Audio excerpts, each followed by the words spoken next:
In 1859 Wyoming Territory, a lonely cowboy named Josiah witnesses a paralyzed woman named Catherine being brutally beaten by her caretaker, and makes an impulsive decision that will change both their lives forever. When two broken souls discover that true worth isn't measured by what society says you're lacking, but by the courage to rebuild your life alongside someone who truly sees you. What happens when the past comes hunting for what it believes it owns?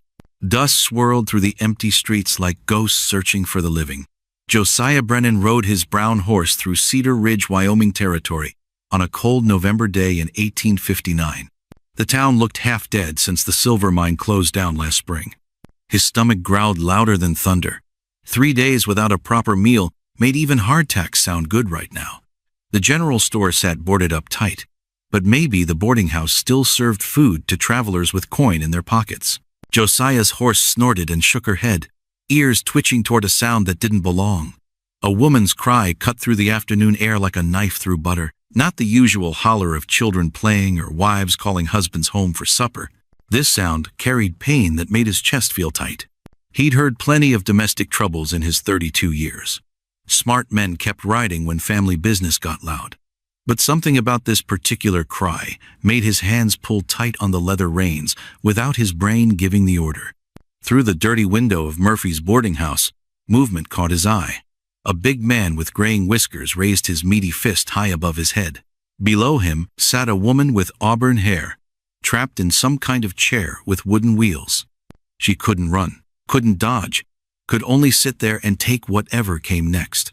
Josiah had seen enough cruelty for 10 lifetimes, lost his sister Mary to pneumonia 3 winters back, watched his ranch burn to ash 2 summers ago, buried his parents before his 20th birthday. Each loss taught him the same hard lesson.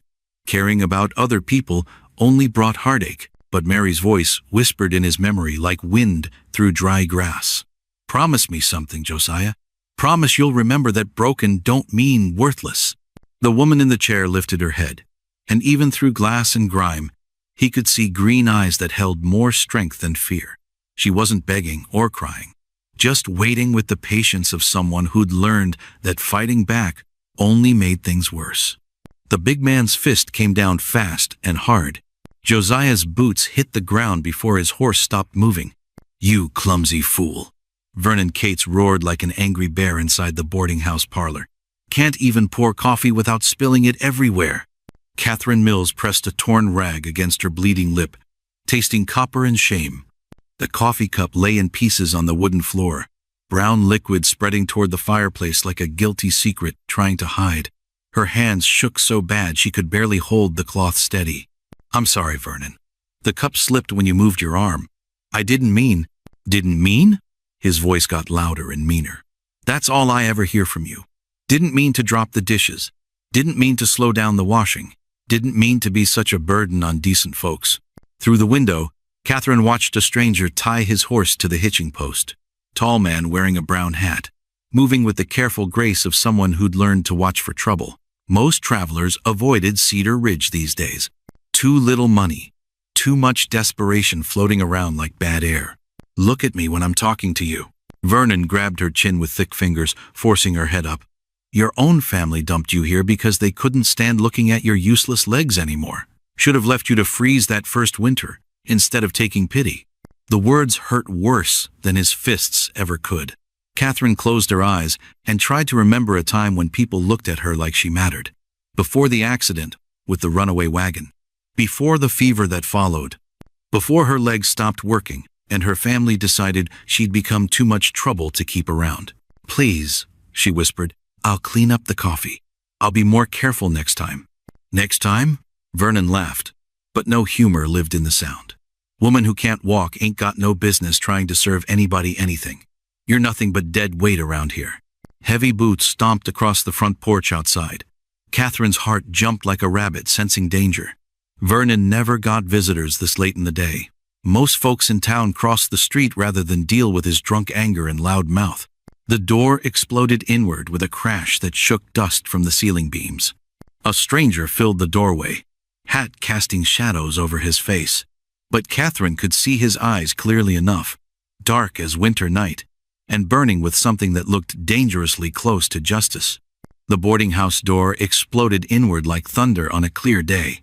Josiah stepped through the broken wood, his boots crunching on splinters, as Vernon spun around with wild eyes. "Step away from her." The cowboy's voice cut through the room like a knife through butter. Vernon's face turned red as a tomato. "This ain't your business, stranger. Woman belongs to me." "Belongs?" Josiah's hand moved to his gun belt, fingers dancing near the handle. "Last I checked, people don't belong to nobody." Catherine sat frozen in her wooden chair, her green eyes wide with shock. Blood trickled from her split lip, but something else flickered in her gaze, hope, maybe, or just plain surprise that someone had actually stopped. "She owes me money," Vernon snarled, puffing up his chest like an angry rooster. "Been living under my roof, eating my food. Can't just walk away from her debts." "Can't walk away from anything," Vernon added with a cruel laugh, pointing at Catherine's legs. The insult hit Catherine like a slap. She looked down at her hands, shame washing over her face. This stranger would see what everyone else saw, a broken woman, more trouble than she was worth. But Josiah surprised her. "She's coming with me," he said quietly, the words hanging in the air like smoke from a campfire.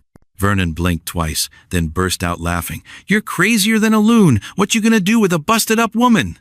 She can't cook, can't clean proper, can't even get herself to the outhouse without help."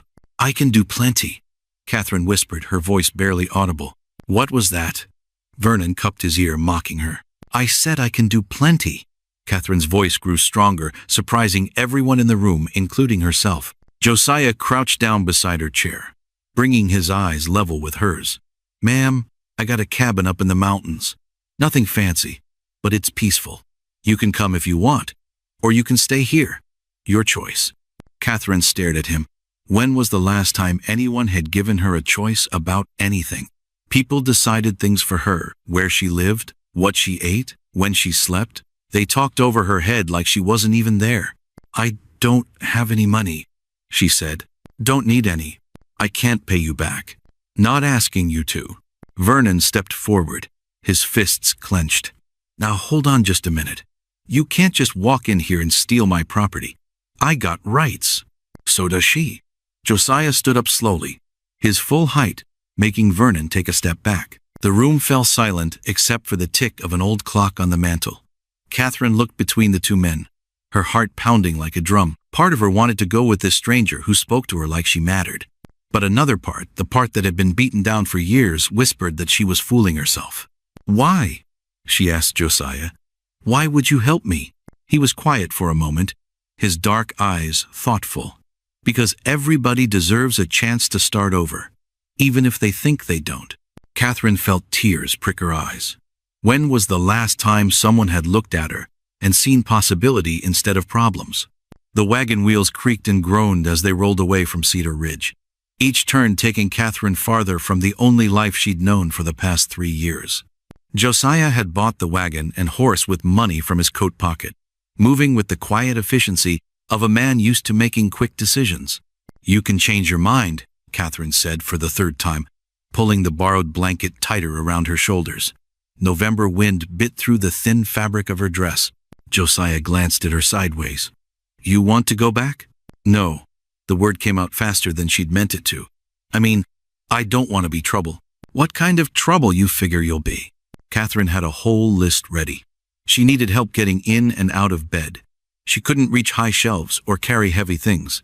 Sometimes her hands shook when she got nervous. She needed more time to do simple tasks that other people did without thinking. "I'm not like other women," she said finally. "Good thing. Other women never interested me much." The comment caught her off guard. She studied his profile, the strong jaw covered in dark stubble, the way his eyes scanned the trail ahead like he was reading a book. He didn't look like a man who made jokes often. "How do you know Vernon won't follow us?" she asked.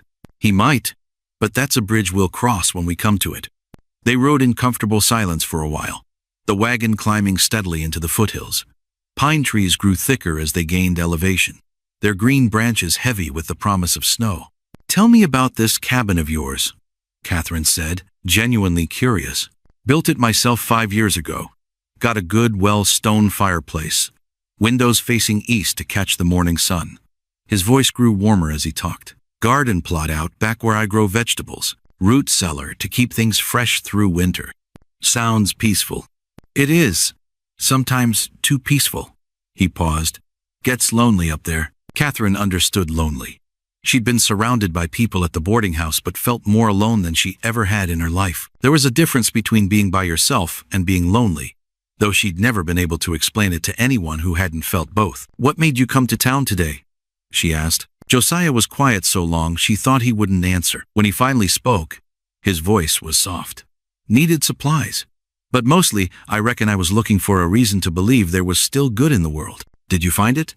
He looked at her then, really looked, and Catherine felt something warm unfurl in her chest. Getting there. The trail grew steeper, and Josiah had to focus on guiding the horse around loose rocks and fallen logs. Catherine watched his hands on the reins, steady, sure, gentle with the animal. Everything Vernon wasn't. "Can I ask you something?" she said. "Shoot. Why didn't you just give Vernon money from me? Would have been easier than all this." Josiah pulled the wagon to a stop. In the distance, snow-capped mountains rose like giants against the gray sky. "Because you're not for sale. You're a human being with your own mind and your own choices. Money would have just told Vernon he was right about you being property." Catherine felt tears threaten again, but this time they weren't tears of sadness. Nobody had ever explained her worth to her before. She'd always been told what she couldn't do, never what she was. "Besides," Josiah added with a small smile, "something tells me you're going to surprise both of us with what you can do, given half a chance." As the wagon started moving again, Catherine allowed herself to imagine what that might look like. For the first time in years, the future felt like something other than just more of the same. Snow began falling the moment Catherine stepped inside Josiah's cabin, as if the mountains themselves were tucking a warm blanket around her new life. The wooden floors creaked under her wheeled chair, but it wasn't the angry sound she'd grown used to at Vernon's boarding house. Here, even the floorboards seemed to welcome her. "Kitchen's through there," Josiah said, hanging his hat on a peg by the door. "Bedroom's yours. I'll take the loft." Catherine rolled to the window, watching fat snowflakes dance in the lamplight. "I can't take your room. Already moved my things." He lit the fire in the stone fireplace, flames jumping to life like excited children. "Besides, room downstairs makes more sense for you." The first week passed like a gentle dream. Catherine woke each morning to the smell of coffee and bacon, sounds of Josiah chopping wood outside. She'd never lived anywhere so quiet, so peaceful. No angry voices, no slamming doors, no fear creeping up her spine every time she heard footsteps. She began small tasks without being asked. Mending a torn shirt, peeling potatoes for dinner. Josiah never thanked her with the desperate gratitude she expected, just nodded like her help was natural and welcome. "You don't have to prove anything," he said one evening, finding her struggling to reach a high shelf in the pantry. "I want to help." Catherine's cheeks flushed pink. "I'm not used to people being kind without wanting something back." Josiah pulled down the jar of honey she'd been reaching for. "Kindness ain't supposed to cost anything. That's what makes it kindness." By the second week, Catherine found herself laughing. Actually laughing, for the first time in years. Josiah had been telling her about his horse, who was apparently afraid of butterflies. "A 1,000-pound animal scared of something smaller than my thumb," she giggled, covering her mouth with her hand. "Don't let Thunder hear you making fun." Josiah grinned back. He's sensitive about his reputation. The third week brought deeper conversations. Catherine told him about her family, how they'd dropped her at Vernon's after the fever took her legs, how they'd visited twice in 3 years, always looking uncomfortable, always leaving quickly. "Their shame, not yours," Josiah said simply. "How do you know that?" "Because you're sitting here, still fighting, still hoping. That takes strength they don't understand." One morning in the 4th week, Catherine wheeled herself onto the porch to find fresh deer tracks in the snow, leading right up to their steps. "Curious little doe," Josiah explained, following her gaze. "Comes by most mornings. Thinks she's checking on us." "Animals know," Catherine said softly. "They can tell when a place is safe." That afternoon, while Josiah was checking his trap lines, Catherine noticed a rider approaching through the trees. Her heart hammered against her ribs as she recognized the heavy shape, the cruel set of the shoulders. Vernon Cates had found them. She wheeled herself quickly inside, hands shaking as she reached for Josiah's rifle above the fireplace. Through the window, she watched Vernon dismount, his breath steaming in the cold air. He wasn't alone. 2 other men flanked him, both carrying guns. Catherine had never held a weapon before, but as Vernon's boots crunched through the snow toward her sanctuary, she discovered something fierce and protective growing in her chest. For the first time in her life, she had something worth defending. The door rattled under Vernon's heavy fist, but Catherine didn't open it. Instead, she positioned her chair where she could see all the windows, rifle steady in her lap, and waited for Josiah to come home. Thunder's hoofbeats announced Josiah's return just as Vernon's patience ran out. Catherine watched through the window as the 3 men spread out around the cabin like wolves surrounding prey, their movements careful and planned. "Open this door, Catherine." Vernon's voice boomed across the clearing. "You've caused enough trouble. Time to come home." "This is my home now," Catherine called back, surprised by the strength in her own voice. The rifle felt heavy but right in her hands. Josiah appeared at the tree line, taking in the scene with quick, sharp eyes. He dismounted Thunder behind a large pine, using the trees for cover as he moved closer to the cabin. Catherine's heart raced as she realized he was outnumbered, but something in his calm movements told her he'd faced worse odds before. "That you in there, stranger?" Vernon shouted toward the trees. "Come out and we can settle this peaceful-like. Already seems pretty settled to me." Josiah's voice drifted from somewhere near the woodshed. Lady made her choice clear. One of Vernon's men, a thin fellow with nervous hands, started moving toward Josiah's voice. Catherine made a decision that would have shocked the frightened woman she'd been just weeks ago. She opened the window and called out, "Billy Henderson, isn't it? From the general store?" The thin man froze, looking embarrassed to be recognized. "Your mama raised you better than this," Catherine continued. "What would she say about you helping Vernon drag a woman away from her home?" Billy's face reddened. "It ain't personal, Miss Catherine, just business." "Everything's personal when it comes to treating people right or wrong." Vernon snarled at his companion. "Quit talking to her and do what you're paid for." But Billy was already backing away, shaking his head. "I signed on to collect a debt, not kidnap a woman. Count me out, Vernon." The sound of Billy's horse riding away echoed through the clearing. Vernon cursed, but his remaining helper looked increasingly uncomfortable. "Smart man," Josiah said, stepping into view with his rifle ready. Maybe his friend ought to follow his example. The second man looked between Vernon and Josiah, weighing his options. $5 ain't worth dying for," he muttered, and walked toward his horse. "You yellow-bellied cowards!" Vernon screamed after them. "She belongs to me." "Nobody belongs to nobody," Catherine said through the open window. "I learned that living here. Took me 23 years to figure it out, but I finally did."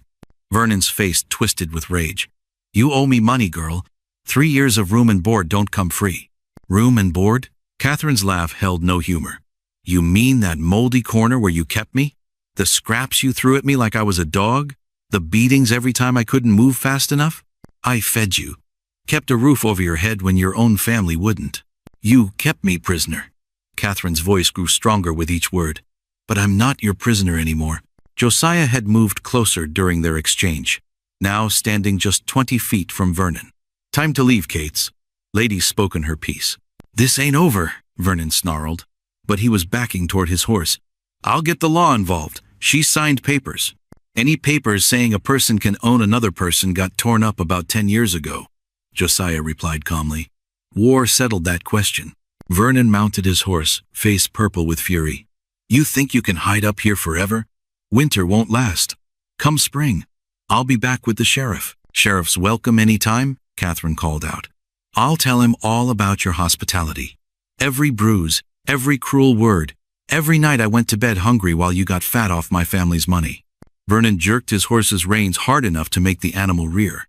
As he rode away, his curses echoing off the mountainsides, Catherine realized her hands had stopped shaking. For the first time in years, she wasn't afraid. The morning sun barely touched the mountain peaks when Catherine heard horses coming up the trail fast. She rolled her chair to the window and felt her heart drop like a stone. Vernon sat tall on a black horse, with 2 rough-looking men beside him. All 3 carried rifles across their saddles like they meant business. "Josiah," she called softly. But he was already moving. He'd heard them, too. Vernon's voice boomed across the clearing. "You got something that belongs to me, and I aim to take it back." Josiah stepped onto the porch, his own rifle ready but pointed at the ground. Don't see how that could be. Everything here was given freely. That woman signed papers. She owes me money for room and board. Law says I can collect what's mine. Catherine's hands shook as she remembered those papers. She'd been so desperate for shelter after her family abandoned her. Vernon had made it sound like charity, but the debt just kept growing no matter how hard she worked. Show me these papers then, Josiah said. Vernon laughed, but it wasn't a happy sound. Don't need to show you nothing. Way I figure it, you stole my property, and stealing's against the law. Her name is Catherine, and she's not property. The words hit Catherine like warm sunlight. No one had ever defended her before. Not when her own family called her a burden. Not when the town doctor said she'd never be useful again. Not when Vernon's fists taught her to stay quiet and grateful. Property don't get to choose, Vernon snarled. And cripples sure don't get to run off with strange men. Something inside Catherine caught fire. She pulled herself to the door, Josiah's spare gun heavy in her lap. I'm not your property, she called out, her voice stronger than she'd ever heard it. I'm a person, and I choose to be here. Vernon's face turned red. You ungrateful. The ladies made her choice clear, Josiah interrupted. Now you can make yours. Ride away peaceful, or we settle this another way. One of Vernon's men shifted his rifle, and everything happened at once. Josiah dove behind a water barrel as the first shot split the morning air. Wood splinters flew everywhere. Catherine rolled her chair back from the door but kept the gun ready. Her heart hammered like a drum, but her hand stayed steady. A second shot cracked from the trees. Vernon's hat flew off his head. Surrender now, or the next one finds flesh. Josiah's voice echoed from behind the cabin, but Vernon wasn't done. Spread out. She can't run and he can't be everywhere. Catherine saw one man creeping toward the back of the cabin. He thought she was helpless, just like everyone always did. When he kicked in the back door, he found himself staring down the barrel of her pistol. I wouldn't take another step, Catherine said quietly. The man froze, his eyes wide with surprise. Drop the rifle, she continued. Slow and easy. The weapon clattered to the floor. From outside, she heard Vernon cursing and more shots being fired. Then suddenly, everything went quiet. It's over, Catherine, Josiah called. You can come out now. She rolled to the front door and saw Vernon sitting on the ground, holding his bleeding arm. His two men had their hands up high. This ain't finished, Vernon spat. I'll be back with the sheriff. Good, Catherine said, rolling onto the porch. I got plenty to tell him about how you treat folks who can't fight back. Vernon's face went pale. For the first time, he looked scared. Spring water trickled down the mountainside like nature's own music as Catherine worked in the garden behind their cabin. 6 months had passed since Vernon's visit, and the sheriff had indeed come calling. But not for the reasons Vernon expected. It turned out other people in Cedar Ridge had stories to tell about Vernon Cates. Stories about stolen money, about threats, about a dozen small cruelties that added up to something much bigger. Vernon was the one who left town in handcuffs, not Catherine. You know what I figured out? Catherine said as Josiah joined her among the growing vegetables. The carrots were coming up nice and straight, and the beans were already climbing their poles. What's that? He settled onto the wooden stool he'd made for these garden talks. All my life, people told me my worth came from what I could do with my legs. When I lost that, I thought I lost everything. She pulled a weed from between the tomato plants. But that was never true. No? My worth comes from the same place yours does. From being human. From choosing kindness when the world is mean. From helping others when I can. From loving someone who sees all of me, not just the broken parts. She reached for his hand, work rough and honest. From finding someone who lets me be myself instead of trying to fix me. Reckon you're right about that, Josiah said, squeezing her fingers gently. A letter had arrived last week with news from town. The boarding house stood empty now, its windows boarded up. Some traveling preacher had bought the building cheap and planned to turn it into a place where people could stay for free when they had nowhere else to go. Catherine had smiled at that news. Maybe some good would come from all those bad years after all. You ever regret it? She asked, as she sometimes did. Taking in a stranger like me, Josiah's weathered face broke into a grin. Only regret I have is thinking you needed saving in the first place. What do you mean? You didn't need me to rescue you, Catherine. You just needed someone to step back and let you rescue yourself. He gestured toward the cabin, the garden, the life they'd built together. Everything we got here, that's not me taking care of you. That's us taking care of each other. A hawk circled overhead, riding the mountain winds with easy grace. Somewhere down in the valley, other people were fighting their own battles with what they thought they were worth. But here, where two damaged hearts had learned they weren't really broken at all, just bent for a while, the morning felt perfect. Catherine picked up her gardening tools and smiled. The beans needed watering, the cabin needed sweeping, and she had letters to write to that new preacher about how to help people without making them feel small. She had work to do, a life to live. And finally, after all these years, she knew she was worth both the work and the life that came with it. The mountains stood silent and strong around them, keeping their secrets and protecting their own.